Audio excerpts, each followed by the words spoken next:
yang harus kita usahakan supaya komunitas kita terus mengalami kepenuhan Roh Kudus. Kita tidak egois, kita tidak hidup untuk diri kita sendiri, kita tidak menjadi laut mati, tapi kita menjadi air yang keluar dari ambang bait suci dan mengalir untuk menjadi berkat bagi banyak orang.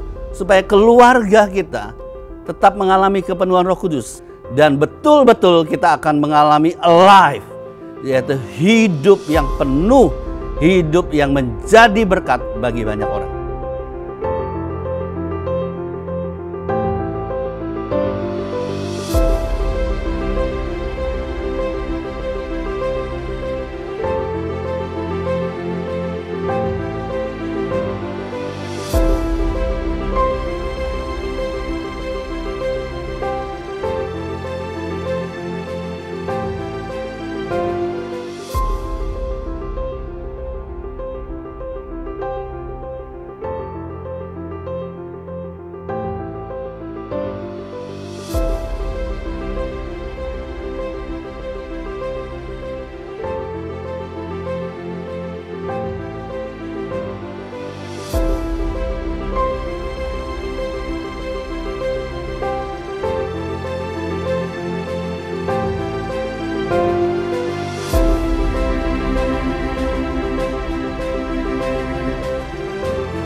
Bro Arif, sudah waktu ibadah online lagi nih. Sudah cek sinyalnya belum? Tenang saja, sudah siap, aman. Wah, ada apa lagi nih? Kuotanya habis, Bro Arif. Aku beli dulu di planet sebelah ya. Starkit di rumah, ayo ikutan ibadah online Starkit. Starkit, let your light so shine.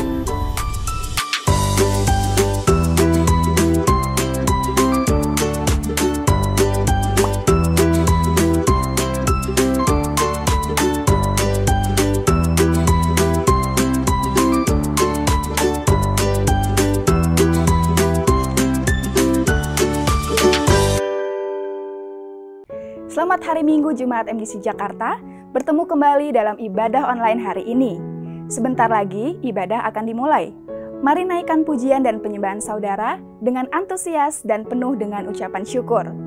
Saudara, hari ini firman Tuhan akan disampaikan oleh Pendeta Tony Suwardi dengan tema Community Revival atau Kebangkitan Komunitas. Selamat menikmati hadirat Tuhan, Tuhan Yesus memberkati. Puji nama Tuhan. Saudara siap untuk memuji Tuhan hari ini? Kita mau angkat suara kita dan kita mau tinggikan Allah yang besar. Haleluya! Saya undang kita semua bangkit berdiri. Kita puji Allah kita.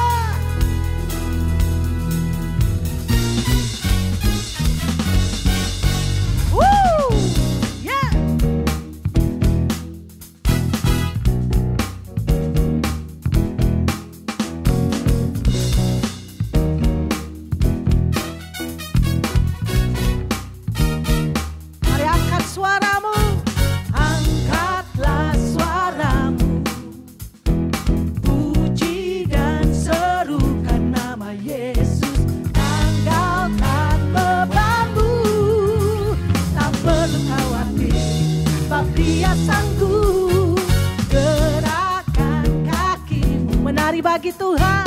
Menarilah dan bertepuk tangan, bersukacitalah. Tak perlu khawatir, sebab Dia sanggup. Sekarang nyanyikan kebesarannya, Dia kuat dan penuh kuasa. Bersorak-sorai karena kasih-Nya, tak datang melawat kita. Nyanyi bagi Dia. Amin. Kami bernyanyi bagimu Tuhan.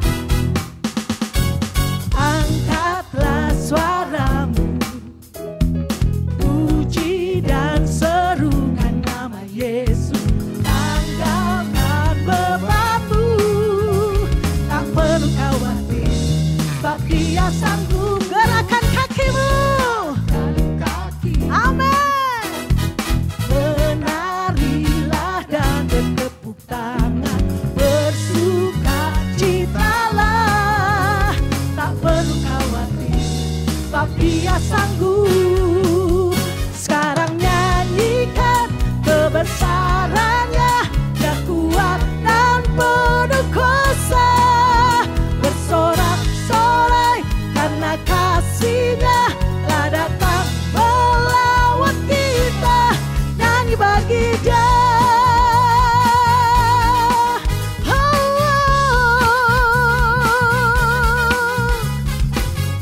Haleluya.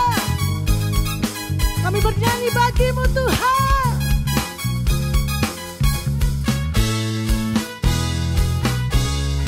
Mari jemaat Tuhan angkat pujian ini, katakan. Sekarang nyanyikan kebesarannya, Dia kuat dan penuh kuasa. Bersorak-sorai karena kasih-Nya, telah datang melawat kita. Nyanyi bagi Dia. Sekarang nyanyikan kebesarannya, Dia kuat dan penuh kuasa. Bersorak-sorai karena kasih-Nya, telah datang melawat kita. Nyanyi bagi Dia. Sekarang nyanyikan kebesarannya, Dia kuat dan penuh kuasa. Bersorak-sorai karena kasih-Nya, telah datang melawat kita. Nyanyi bagi Dia. Nyanyi bagi Dia. Nyanyi bagi Dia.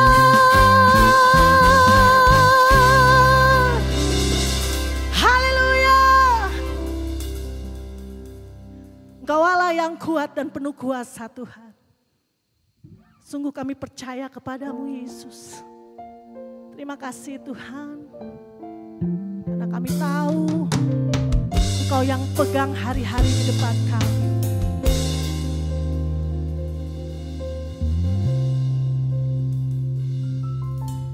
Meskipun tak ku mengerti apa yang ku alami, namun ku yakin Tuhan punya rancangan terbaik. Pertolonganku datang darimu, Yesus yang ku percaya. Mari jemaat sama-sama katakan dengan imanmu. Yang tak mungkin bagiku, semua mungkin bagimu. Hanya Engkaulah jawaban hidupku. Amin, amin Tuhan. Yang tak pernah kulihat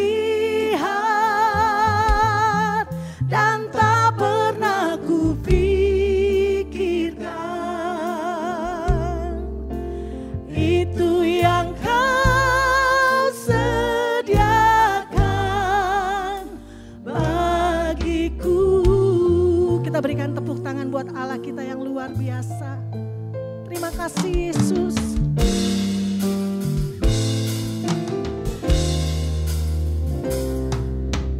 Meskipun takut mengerti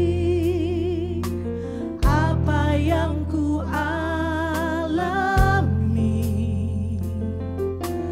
namun ku yakin Tuhan punya rancangan terbaik. Pertolonganku datangnya hanya daripadamu Tuhan. Yesus yang ku percaya, oh, yang tak mungkin bagiku,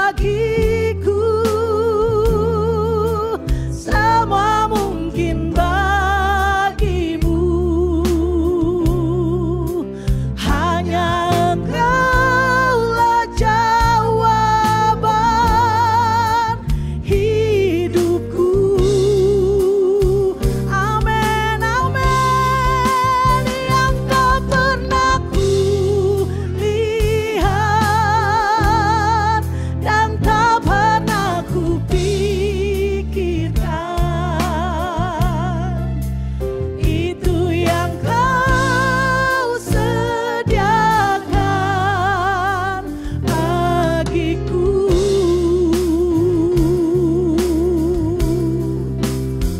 Haleluya. Sebab Engkau Allah yang mengerti, Engkau Allah yang menyediakan, Engkau Allah yang penuh kuasa Tuhan. Haleluya.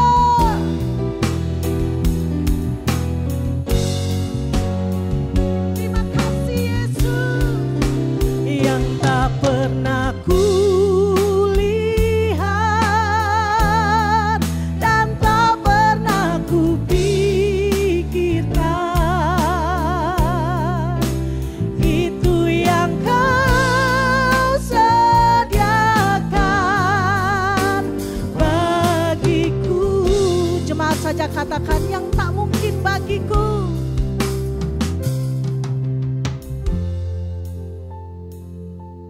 Semua mungkin bagimu Tuhan. Amin, kami percaya Yesus.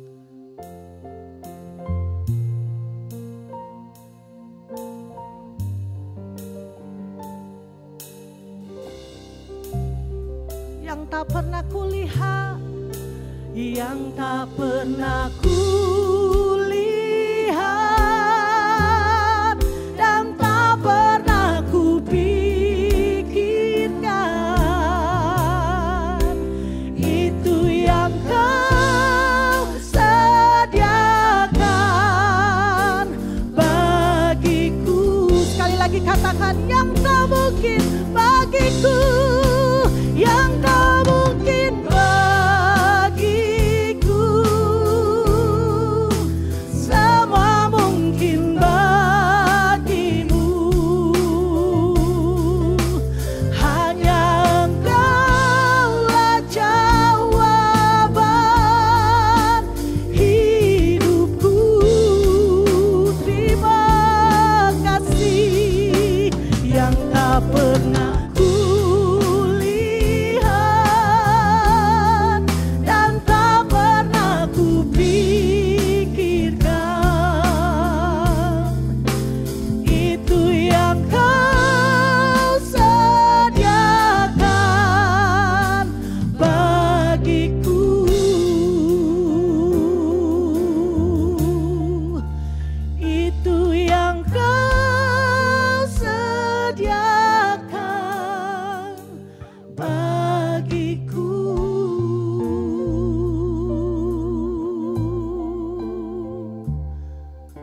Saudara, bersyukur sekali kita sudah memasuki tahun 2021.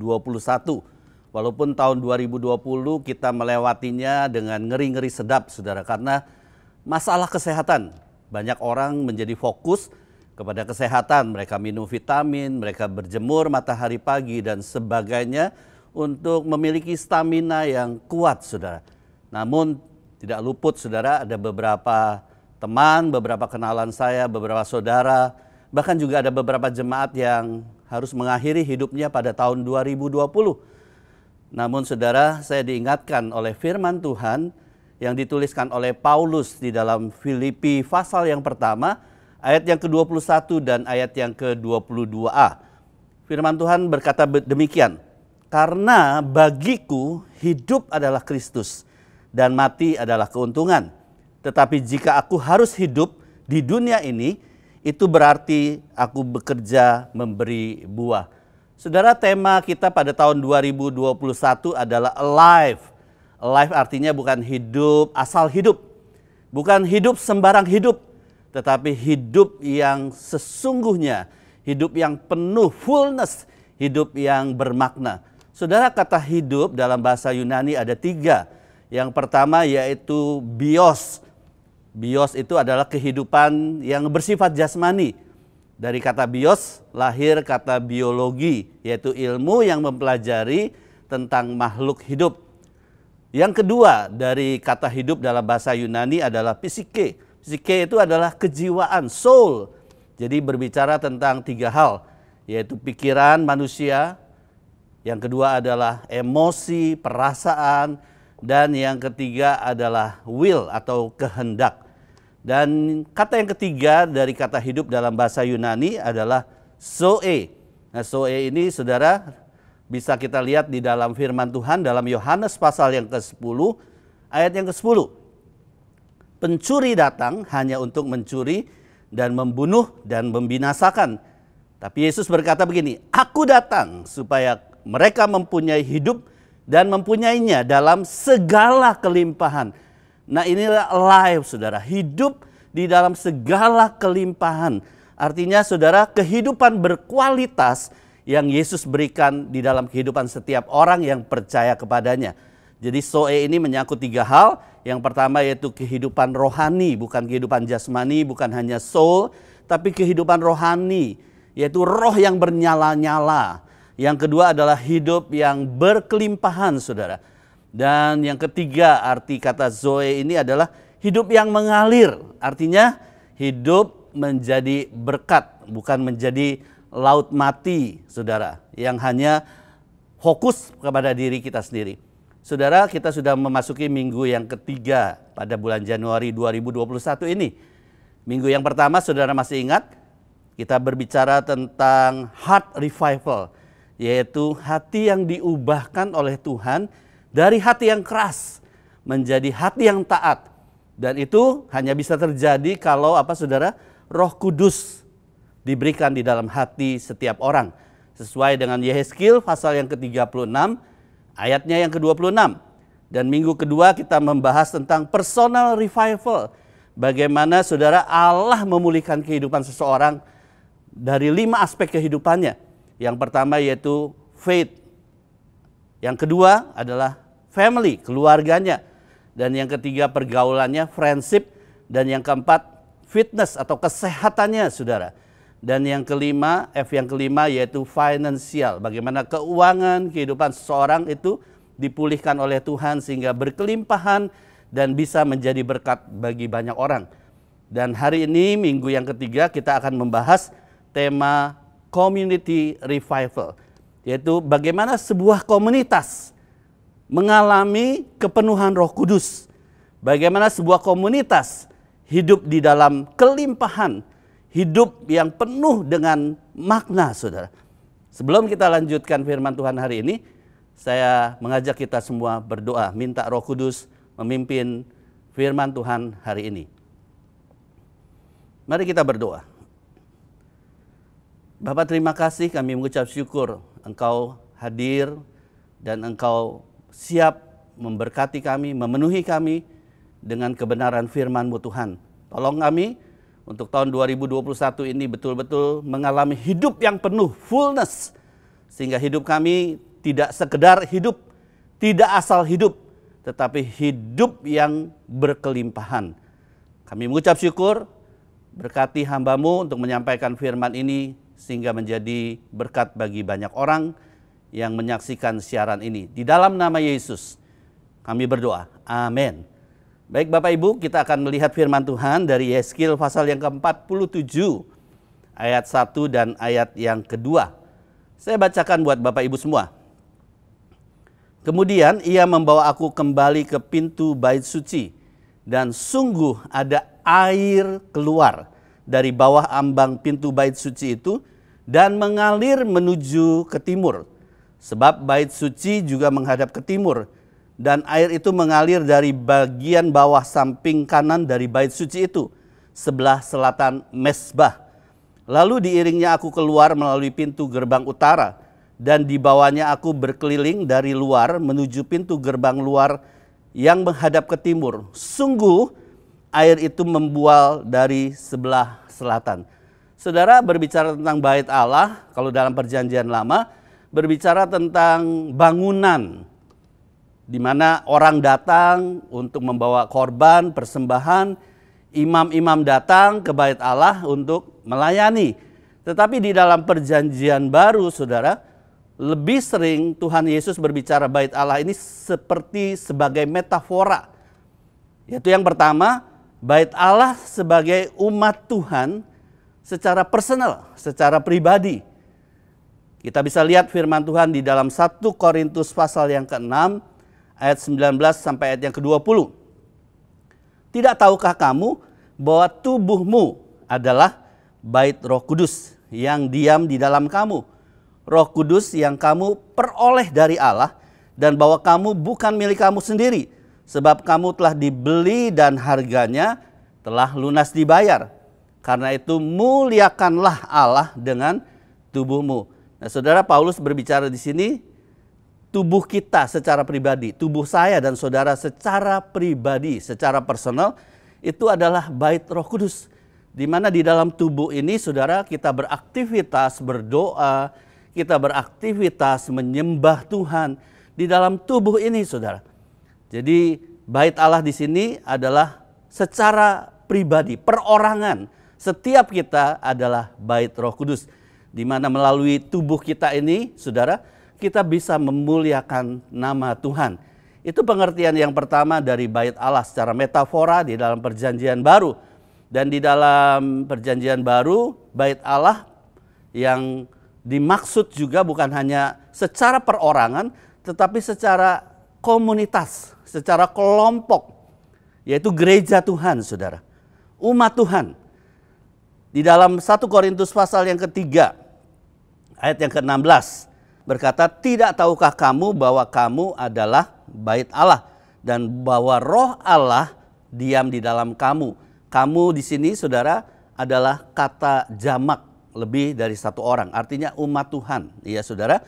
Di dalam 1 Korintus 3 ayat yang ke-9 juga berkata demikian, karena kamu adalah kawan sekerja Allah, kamu adalah ladang Allah, bangunan Allah. Jadi pengertian bait Allah yang kedua di sini adalah bersifat komunitas, bersifat kelompok, bukan tunggal, bukan perseorangan, saudara. Nah, kita lihat, saudara, di dalam Yeskil tadi, bahwa bait Allah itu berbicara tentang orang-orang yang percaya kepada Tuhan. Dan yang kita perhatikan pada hari ini, saudara, bahwa dari bawah bait Allah itu, saudara, keluar air.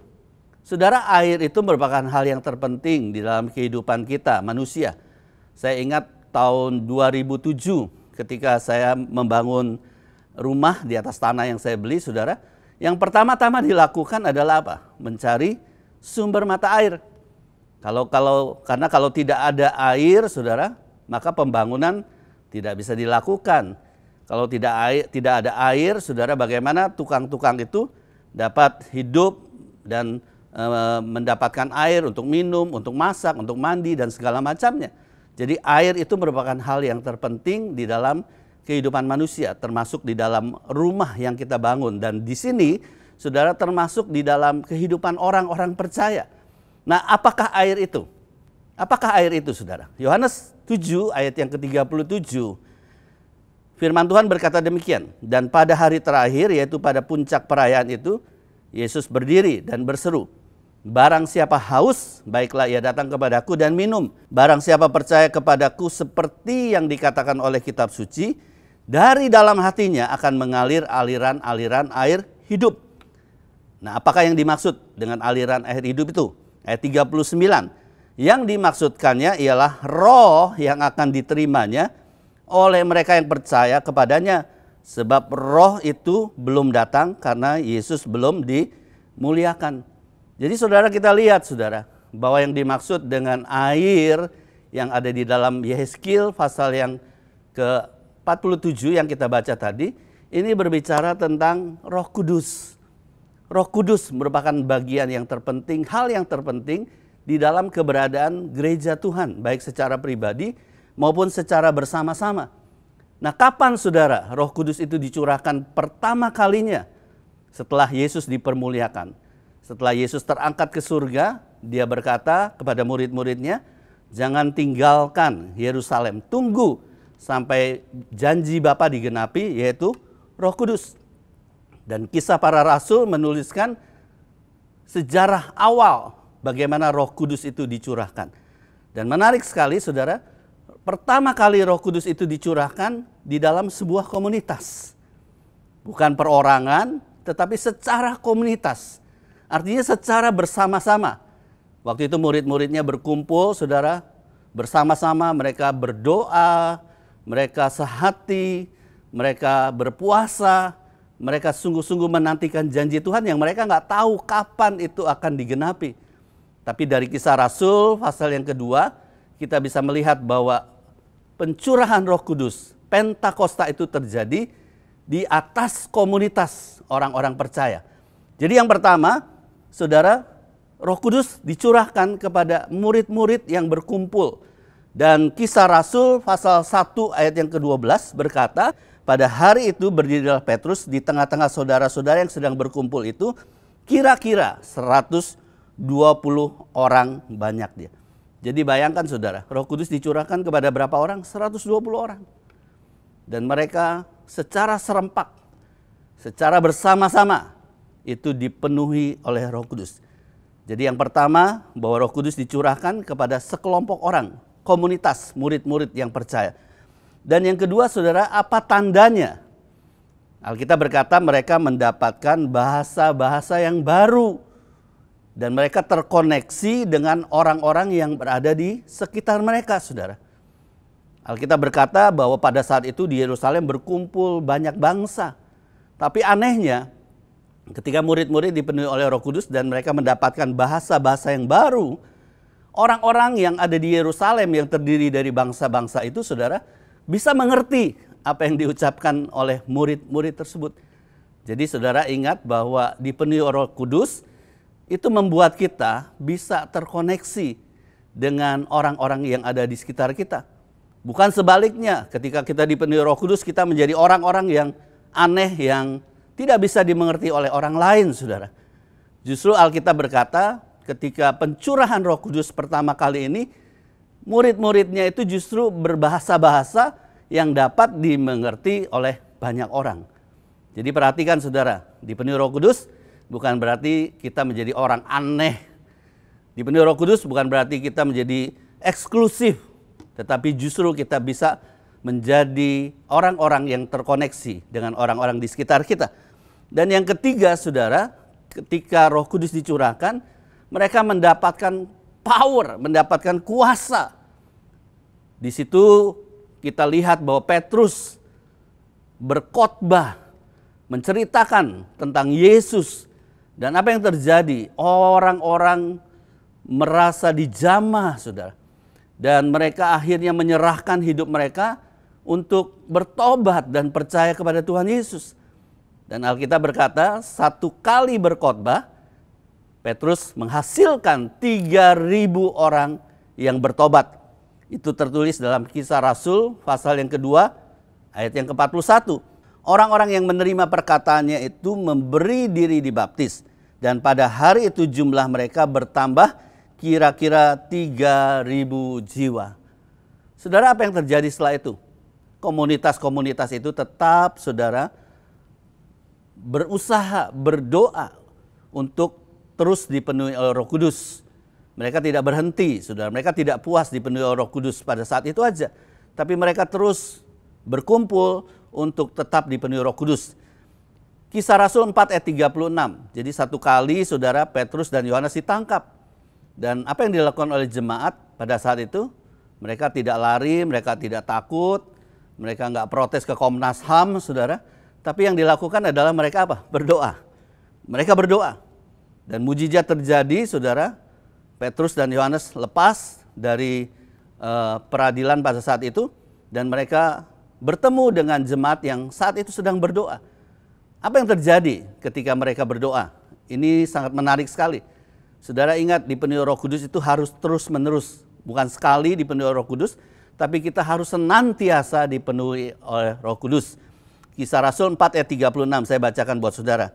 Dan ketika mereka sedang berdoa, goyanglah tempat mereka berkumpul itu, dan mereka semua penuh dengan Roh Kudus. Jadi tadi Kisah Rasul 2, mereka sudah penuh Roh Kudus. Tapi Kisah Rasul 4, saudara, mereka dipenuhi oleh Roh Kudus lagi. Dan lalu mereka memberitakan firman Allah dengan berani. Dan sepanjang Kisah Para Rasul, saudara, banyak kejadian kepenuhan Roh Kudus ini berulang di berbagai tempat. Saya kasih contoh. Di Kisah Rasul 10 ayat 44 sampai 46, Petrus melayani di rumah Kornelius. Kornelius dari namanya kita tahu bahwa ini bukan orang Yahudi, tapi orang Yunani. Dan ketika Petrus melayani orang-orang yang ada di rumah Kornelius, saudara, mereka juga dipenuhi oleh Roh Kudus. Mereka mengalami kepenuhan Roh Kudus. Kisah Rasul pasal yang ke-10 ayat yang ke-45 dikatakan begini. Dan semua orang percaya dari golongan bersunat yang menyertai Petrus tercengang-cengang karena melihat bahwa karunia Roh Kudus itu dicurahkan ke atas bangsa-bangsa lain juga. Sebab mereka mendengar orang-orang itu berkata-kata dalam bahasa roh dan memuliakan Allah. Jadi kepenuhan Roh Kudus ini terjadi berulang-ulang, saudara. Termasuk di dalamnya ketika Petrus melayani di keluarga rumah Kornelius. Satu contoh lagi, bahwa ada banyak komunitas yang mengalami kepenuhan Roh Kudus. Saya sampaikan di sini bagaimana Paulus satu kali pergi ke Efesus. Dan dia berdialog dengan orang-orang percaya, ditanya, kamu pernah dengar nggak tentang Roh Kudus? Saudara, mereka bilang, kami nggak pernah dengar tentang Roh Kudus. Kami nggak pernah tahu tentang Roh Kudus. Dan singkat cerita, saudara, Paulus akhirnya melayani mereka. Dan apa yang terjadi dengan orang-orang yang dilayani jemaat Efesus ini yang tidak banyak, saudara. Alkitab berkata, hanya 12 orang. Paulus melayani, menumpangkan tangan, membaptis mereka, dan di dalam firman Tuhan, Kisah Rasul pasal yang ke-19, ayat yang ke-6 dan ayat yang ke-7, dikatakan demikian. Dan ketika Paulus menumpangkan tangan di atas mereka, turunlah Roh Kudus ke atas mereka. Dan mulailah mereka berkata-kata dalam bahasa roh dan bernubuat. Perhatikan ayat yang ke-7. Jumlah mereka adalah kira-kira 12 orang. Jadi nggak banyak, saudara, komunitas. Saya nggak tahu di rumah Kornelius ada berapa orang. Tapi di Efesus tadi dikatakan Paulus menumpangkan tangan, mendoakan, dan mereka dipenuhi Roh Kudus. Jumlah mereka hanya 12 orang. Saudara, mungkin saudara pernah mendengar tentang Azusa Street. Satu peristiwa yang sangat menghebohkan dunia pada waktu itu. Kebangunan rohani yang besar, saudara. Sejarahnya kebangunan rohani ini dimulai hanya oleh sekitar 7 orang. Ada seorang hamba Tuhan, keturunan African American, saudara, berkulit hitam bernama William J. Seymour. Dia diundang khotbah di satu gereja yang kecil di Los Angeles. Dia berkhotbah tentang Kisah Rasul, pasal yang kedua. Tentang dipenuhi Roh Kudus, dibaptis oleh Roh Kudus dengan tanda berbahasa roh. Tapi jemaat di tempat tersebut, kepemimpinan kurang setuju dengan pengajaran William J. Seymour ini. Sehingga akhirnya dia tidak bisa melanjutkan pelayanan di gereja tersebut. Namun saudara, ada beberapa jemaat dari gereja tersebut yang sangat tertarik dan merasa diberkati oleh khotbah William J. Seymour itu. Orang itu bernama Richard S. Berry. Dan orang tersebut saudara mengundang Seymour untuk tinggal di rumahnya. Dan akhirnya sekitar ada 7 orang, mereka berdoa, mereka bersekutu, mereka membaca firman Tuhan. Kurang lebih selama 1 bulan. Dan apa yang terjadi saudara? Ke-7 orang itu dipenuhi Roh Kudus. Dan berita ini tersebar pada saat itu dan mulai orang berdatangan ke rumah Richard S. Berry ini. Dan semakin banyak orang yang mengalami kepenuhan Roh Kudus. Akhirnya rumah itu udah gak muat lagi. Dan dicarilah satu gudang saudara, gudang yang tidak dipakai di Jalan Azusa Street 312. Di Jalan Azusa Street 312, satu gudang yang gak terlalu besar juga. Dan dipakailah gudang itu untuk ibadah setiap hari. Dan luar biasa, berbondong-bondong orang datang ke tempat itu sampai sekitar 600 orang memenuhi gudang itu dan gak muat lagi sampai ada yang di luar saudara. Untuk mendengarkan firman Tuhan. Dan terjadilah kebangunan rohani, banyak orang bertobat, orang disembuhkan. Dan luar biasa terjadi pertobatan di mana-mana. Nah saudara, itu dimulai oleh kelompok kecil, yaitu William J. Seymour dengan Richard S. Berry dan beberapa temannya, hanya 7 orang. Dan mereka mengalami pengalaman Roh Kudus yang luar biasa. Baik, sebelum saya melanjutkan firman Tuhan hari ini saudara, saya ingin memberikan kesempatan kepada 3 orang dari Kesan Abraham untuk menceritakan tentang apa yang mereka alami di dalam kelompok kesan. Mari kita dengarkan kesaksian mereka. Hai, saya Enrika. Saya berjemaat sudah lama di MDC Jakarta. Beberapa bulan yang lalu saya diajak oleh Pak Tony untuk bergabung di Kesan Abraham. Kemudian saya merasakan sukacita, merasa cocok, senang dengan di kesan ini karena orang-orangnya sangat hangat, bergaul dengan baik, saling menghargai, saling cocok lah gitu. Di sini saya merasa cocok dengan Kesan Abraham, di mana saya bisa menyalurkan, mengembangkan kesan rohani saya di dalam ikut mendoakan orang-orang yang mungkin yang sakit, yang butuh didoakan, yang kekurangan, di mana kami di Kesan Abraham ini bisa saling tolong-menolong, bisa saling membantu, saling mendukung. Halo, saya Esther Emma. Saya sudah beberapa tahun bergabung dalam Kesan Abraham yang anggotanya sekitar 10 sampai 12 orang pada masa onsite.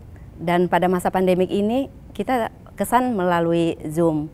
Dan kami terus berdoa dan secara luar biasa Tuhan menambahkan secara signifikan anggotanya hingga 27 sampai 30 orang. Ada anggota kesan kami yang secara tiba-tiba menampilkan asisten rumah tangganya yang belum Kristen. Asisten rumah tangga tersebut ingin mengenal Tuhan Yesus lebih lagi, sehingga anggota kesan itu ingin supaya asisten rumah tangganya kita layani. Dan beberapa hari kemudian saya bersama Cilani menemui asisten rumah tangga itu dan kami doakan dia, dan dia punya kerinduan untuk menerima Tuhan Yesus secara pribadi. Dan puji Tuhan, setelah kami doakan, dia menerima Tuhan Yesus secara pribadi. Kami memiliki tim inti yang berjumlah 6 orang yang selalu kami berdoa bersama dan sharing firman Tuhan setiap hari Selasa jam 1 siang. Satu hal yang saya aminkan dan saya percaya, seperti di Kisah Rasul 2, gereja mula-mula yang terus bertekun dalam doa dan pengajaran dan terus bertumbuh di dalam pengenalan akan Tuhan. Dan saya percaya Tuhan yang akan menambahkan jiwa-jiwa orang-orang yang diselamatkan. Halo, saya Kalista, umur saya 20 tahun, saya seorang mahasiswi Fakultas Psikologi. Jauh sebelum saya mengenal Tuhan dan Kesan Abraham, saya adalah orang yang apatis akan ajarannya. Akan tetapi, saya bertemu dengan Stefanus Dwi Putra yang mengajarkan saya tentang firman-firman Tuhan di akhir zaman. Saya pun takut dan saya mencari firman-firman tersebut. Lalu, Dengan waktu yang tepat, Stefanus Bima Putra mempertemukan saya dengan orang tuanya, yaitu Tante Esther Emma dan Om Dwi. Tante Esther Emma dan Om Dwi pun ikut andil akan perubahan hidup saya, yaitu beliau mendoakan saya agar saya tetap percaya akan Tuhan Yesus, dan hal yang paling penting, saya didoakan untuk bisa menerima Yesus di dalam diri saya. Saya bisa terus berjalan dalam keadaan yang benar, dan saya juga bisa percaya akan kekuatannya dan menggunakan kekuatan Tuhan Yesus. Lalu ketika saya bisa menerima Tuhan Yesus, saya pun diberikan kepercayaan untuk ikut kesan Abraham. Jadi itu adalah fase di mana saya bisa bertemu dan berkenalan dengan kesan Abraham. Lalu setelah saya masuk dan join kesan Abraham, saya agak sedikit tercengang karena bertemu dengan orang-orang hebat di dalamnya. Salah satunya adalah Pak Tony sebagai pemimpin yang membukakan mata saya untuk bisa berjalan di dalam Tuhan Yesus. Lalu saya juga bertemu dengan Tante Lani yang selalu merangkul dan mendoakan saya. Bukan hanya itu saja, saya bertemu dengan teman-teman kesan di kalangan usia yang sangat amat jauh. Bayangkan terdapat umur yang berumur 70 tahun di dalam kesan Abraham, dan saya sendiri berumur 20 tahun. Bagaimana mungkin saya berumur 20 tahun bisa berkomunikasi dengan baik dengan umur 70 tahun. Akan tetapi itu tidak menutup kemungkinan saya untuk terus belajar. Buktinya saya mengalami perubahan yang besar. Perubahan yang saya alami pun cukup besar. Saya dulu orang yang pendendam bisa menjadi pengampun yang baik. Bahkan orang yang belum melakukan kesalahan, saya sudah mengampuninya di dalam diri saya. Jadi saya mengalami perubahan besar di kesan Abraham ini. Saya juga mendapatkan kesaksian-kesaksian dari banyak orang yang berumur 70 tahun, 60 tahun, dan kalangan usia lainnya yang masuk ke dalam diri saya di umur 20 tahun. Sangat friendly dan sangat merangkul hidup saya untuk bisa terus berjalan di dalam Yesus. Tiada kata lain selain saya bisa ucapkan adalah terima kasih dan bersyukur kepada Tuhan karena telah mempertemukan saya dengan kesan Abraham dan orang-orang baik di dalamnya. Jadi sekian dari saya, terima kasih. Saudara, kita telah mendengar kesaksian dari Ibu Esther Emma, dari Ibu Enrika dan Kalista, bagaimana mereka mengalami dinamika Roh Kudus di dalam kelompok kesan. Saudara, apa yang harus kita lakukan sebetulnya untuk menjaga komunitas kita tetap mengalami kepenuhan Roh Allah? Ada 4 hal. Yang pertama yaitu bertekun dalam pengajaran. Miliki kehausan akan firman Tuhan. Sesuai firman Tuhan di dalam Kisah Rasul pasal yang kedua ayat yang ke-42a. Mereka bertekun dalam pengajaran rasul-rasul. Dan yang kedua adalah saudara berdoa. Berdoa itu merupakan satu daya tarik di mana Allah akan turun dan Roh Kudus akan tercurah dalam kehidupan kita. Kisah Rasul pasal yang kedua ayat 42b dikatakan mereka selalu berkumpul untuk memecahkan roti. Memecahkan roti ini jangan digambarkan hanya sekedar makan bersama, tetapi juga sharing life, membagi hidup. Dan juga berdoa. Mereka tekun berkumpul untuk berdoa. Nah, doa inilah yang menarik kuasa Allah bekerja dengan luar biasa. Dan yang ketiga, saudara, untuk memelihara komunitas kita supaya tetap mengalami kepenuhan Roh Kudus, kita harus memiliki gaya hidup melayani. Jangan terus-terus dilayani, tetapi kita harus mulai melayani. Dengan langkah-langkah yang kecil, dengan hal-hal yang praktis, kita terjun untuk melayani Tuhan. Alkitab katakan dalam Kisah 2 ayat 43, maka ketakutanlah mereka semua, sedang rasul-rasul itu mengadakan banyak mujizat dan tanda. Mujizat dan tanda itu terjadi ketika seseorang melayani. Nah, kata rasul itu bukan berarti kita harus jadi rasul-rasul seperti zaman dulu. Rasul itu adalah utusan Kristus. Kita semua adalah utusan Kristus. Dan yang keempat, cara hidup memberi. Nah, saudara, cara hidup memberi ini penting. Kita tidak egois, kita tidak hidup untuk diri kita sendiri. Kita tidak menjadi laut mati, tapi kita menjadi air yang keluar dari ambang bait suci dan mengalir untuk menjadi berkat bagi banyak orang. Saudara, inilah 4 hal yang penting yang harus kita usahakan supaya komunitas kita terus mengalami kepenuhan Roh Kudus. Supaya keluarga kita tetap mengalami kepenuhan Roh Kudus. Supaya kelompok-kelompok kesan yang ada di Jakarta, di Bekasi Barat, Bekasi Timur, Serpong, semuanya mengalami kepenuhan Roh Kudus. Dan betul-betul kita akan mengalami alive, yaitu hidup yang penuh, hidup yang menjadi berkat bagi banyak orang. Mari kita berdoa. Bapak, terima kasih untuk tahun yang baru, untuk tema yang baru yang Kau taruh dalam hati jemaat-Mu, yaitu alive, Kami nggak mau semaunya hidup, kami nggak mau sembarangan hidup, asal hidup. Tapi kami mau hidup yang penuh, hidup yang berkelimpahan, hidup yang bermakna. Sehingga hidup kami tidak sia-sia ya Tuhan. Tapi hidup kami menjadi berkat bagi banyak orang. Hamba berdoa buat setiap kami yang mungkin di awal tahun ini merasa masih hidupnya tidak berguna. Biarlah Engkau memenuhi setiap kami dengan Roh Kudus-Mu. Kami berdoa buat setiap kelompok-kelompok kesan, komunitas yang ada yang mungkin masih belum mengalami kebangkitan. Biarlah Roh Allah turun atas setiap kelompok kesan yang ada, setiap komunitas yang ada di dalam MDC Jakarta. Biar sungguh-sungguh we are alive, kami hidup dan menjadi berkat bagi banyak orang. Terima kasih Bapak, kami mengucap syukur di dalam nama Yesus kami berdoa. Amin. Saudara, tahun 2020 sudah kita lalui. Seperti yang sudah kita ketahui bersama bahwa tahun lalu adalah tahun yang berat dengan adanya pandemi COVID-19. Namun di tengah-tengah situasi yang berat tersebut, kita mengalami dan kita melihat sendiri bagaimana Tuhan memelihara kehidupan kita. Dan di tahun 2021 ini, tidak ada seorang pun yang tahu apa yang akan terjadi sepanjang tahun 2021.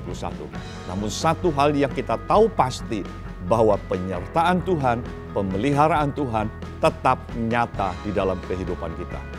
Dan sebagai rasa ucapan syukur kita kepada Tuhan atas pemeliharaannya sepanjang tahun 2020 yang lalu, dan juga sebagai pernyataan iman kita akan pemeliharaan Tuhan di tahun 2021 ini, kita mau merayakannya di dalam ibadah Celebration of Giving yang akan diadakan pada hari Minggu, tanggal 31 Januari. Acara ini akan dilakukan secara live streaming.